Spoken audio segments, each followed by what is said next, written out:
Hello, this is part 3 of designing shoes.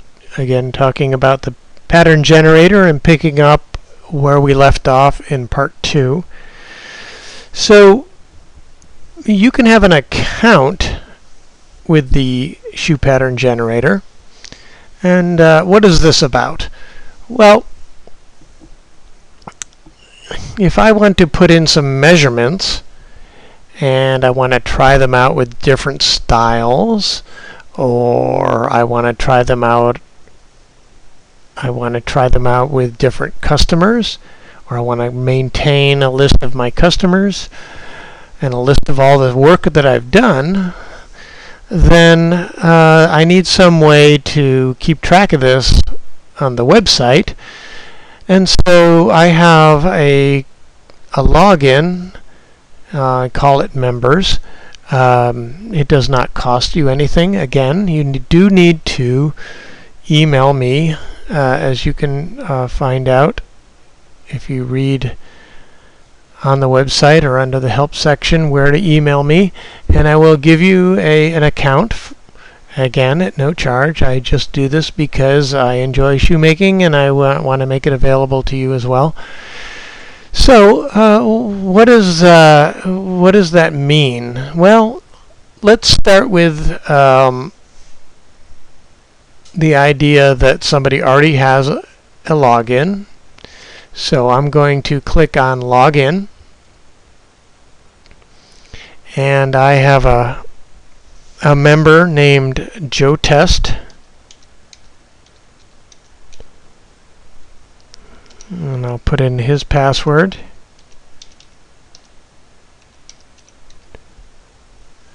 And log in. So now you see I'm logged in as Joe Test. Now instead of a measurements link here, I have a customers link. So I'm going to click on customers. Now Joe Test already has a customer named Joe Test. Let's add a new customer. Okay, new customer. And we'll call him Fred Fish. Just for your info, you can put in other info like email, phone, notes, whatever. But you don't need to. There's my customer. Now it says, important, you have a customer record for Fred Fish. You need to add measurements.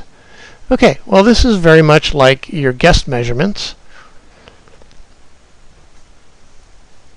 So I'm going to say add measurements for Fred Fish.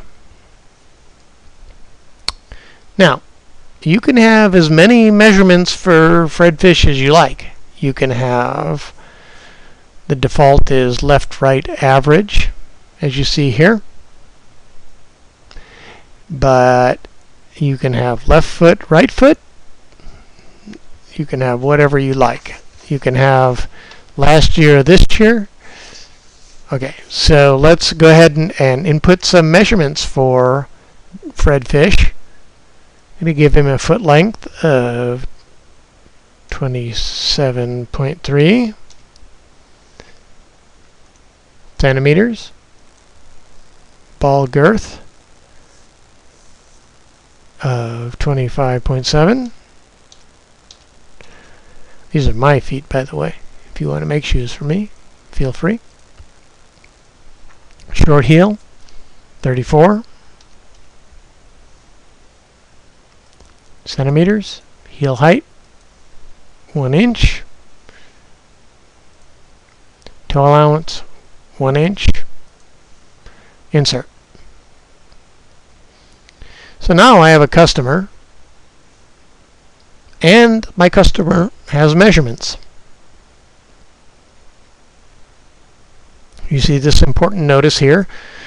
You now have a customer record with measurements for Fred Fish, and you need to add 1 or more pattern runs before you can proceed. A pattern run associates a particular set of measurements here with the desired style, Derby, Oxford, etc. So I'm going to go ahead and add a pattern run for Fred Fish. Now, you do have to put something in here, a name, could be you're just identifying, this measurement with this style, something for you to keep track of which pattern this is. So I'm going to call this, Fred's pattern number 1. Okay, and we want the men's derby wingtip, so that's okay. Choose a style, left, and this I have a choice of whatever measurements I put in. Insert. So now I have measurements for Fred, and I have pattern runs for Fred, and I can generate that pattern. Now, the big difference between this and what you were doing with the guest measurements is this will stay there, and you can add to it. Whenever you log in, this information will be there for you to deal with. So there we are, generating this much as we did before. Going back to the customer page, I can add any number of measurements I like.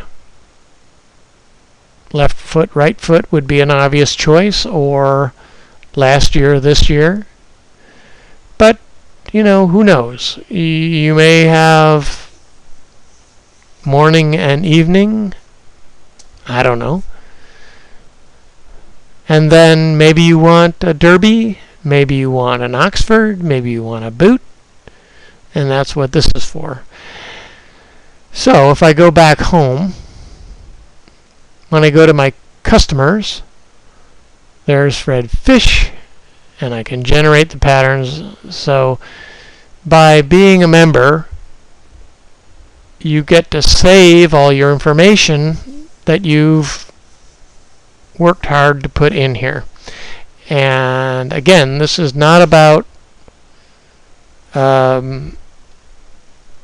membership in the sense of collecting money from you or anything like that. It's just that I need a way to distinguish your measurements from anybody else's, and so you need an account so that you can have this type of personalized data that you keep within the system to generate your patterns. And that is the end of part 3. Thank you.